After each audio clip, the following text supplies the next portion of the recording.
நம்ம இப்போ என்ன பண்ண போகிறோன்னா முருங்கைக்கீரை இட்லி பொடி பண்ண போகிறோம். இது இட்லி, தோசை, மறுபடி சூடான சாதம் இது எல்லாத்துக்குமே வச்சு நம்ம சாப்பிடலாம்.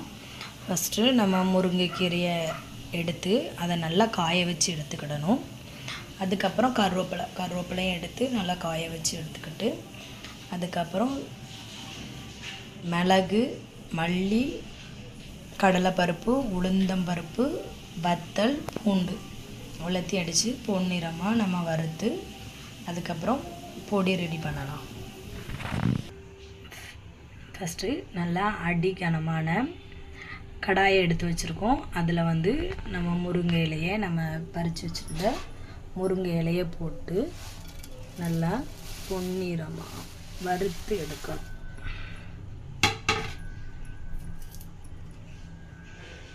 பாருங்கள், நம்ம போட்ட முருங்கைக்கீரையை நல்லா வறுத்து எடுத்தாச்சு.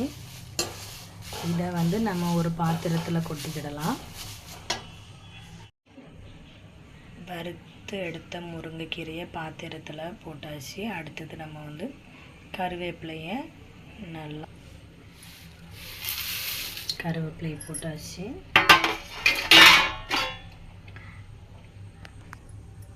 கருவேப்பிலையை மெதுவான சூட்டில் போட்டு நம்ம நல்லா வறுத்து எடுக்கணும். சரியா? நம்ம கருவேப்பிலை நல்லா சூடாயிட்டு இனிமேல் அதை நம்ம வேறு பாத்திரத்தில் மாற்றிக்கிடலாம். கருவேப்பிலை மாற்றியாச்சு. அதுக்கப்புறம் கொஞ்சோண்டு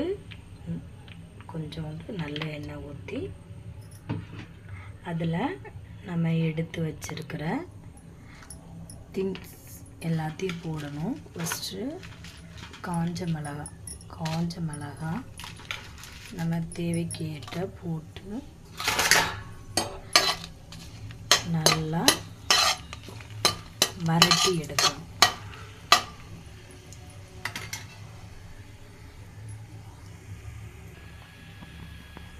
காஞ்ச மிளகா வதக்கி எடுத்தாச்சு. அதை வந்து நம்ம ஒரு பாத்திரத்தில் மாற்றி எடுத்து வச்சுக்கலாம்.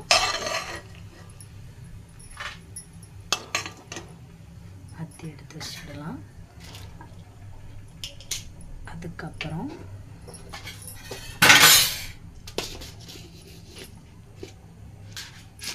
எடுத்து வச்ச கடலைப்பருப்பு போட்டு நல்லா பொன்னிறமாக வர்ற மாதிரி வதக்கி எடுக்கணும்.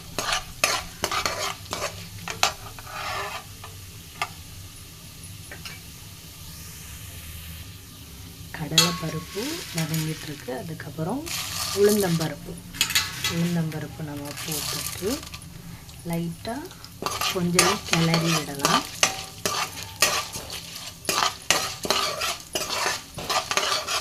இது ரெண்டும் நல்லா பொன்னிறமாக வரணும். அதுக்கப்புறம் நம்ம வந்து இந்த பொடிக்கு நல்ல வாசனை தர்றதுக்கு நம்ம பூண்டு சேர்க்குறோம். பூண்டு சேர்த்து அதையும் நல்லா வதக்கி எடுக்கணும். அது கூடால ஒரு ஸ்பூன் காரத்துக்கு நம்ம மிளகு சேர்க்கணும். மிளகு சேர்த்தா இன்னும் கொஞ்சம் டேஸ்ட்டாக வரும். மிளகு சேர்த்தாச்சு. அதுக்கப்புறம் கொஞ்சோண்டு தனியா சேர்க்கணும்.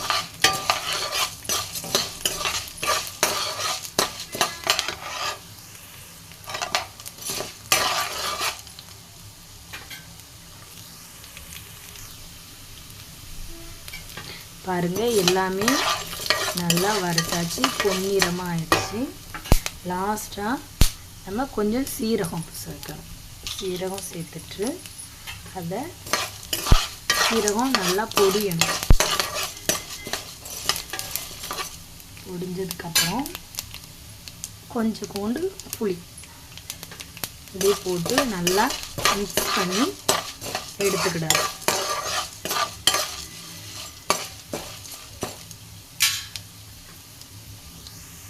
ஃபஸ்ட்டு முருங்கைக்கீரையையும் கருவேப்பிலையும் பொடி பண்ணிவிட்டு அதுக்கப்புறம் 2 சுற்றி எடுத்துகிட்டு அதுக்கப்புறம் நம்ம வறுத்து வச்ச பொருளெல்லாம் சேர்த்து ரெடி பண்ணிக்கிடலாம். நம்ம வறுத்து எடுத்து வச்ச முருங்கைக்கீரையும் கருவேப்பிலையும் நல்லா பொடி பண்ணியாச்சு.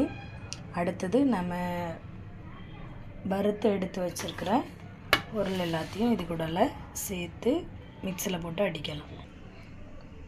பாருங்கள், நம்ம ரெடி பண்ண எல்லா பொருளையும் மிக்சியில் போட்டு அடித்து வச்சு முருங்கைக்கீரை இட்லி பொடி ரெடி பண்ணியாச்சு. இதை இட்லிக்கு மட்டும் இல்லை, தோசை, சூடான சாதம், நல்லெண்ணெய் ஊற்றி சாதத்தோடு வச்சு சாப்பிட்டா நல்ல டேஸ்ட்டாக இருக்கும்.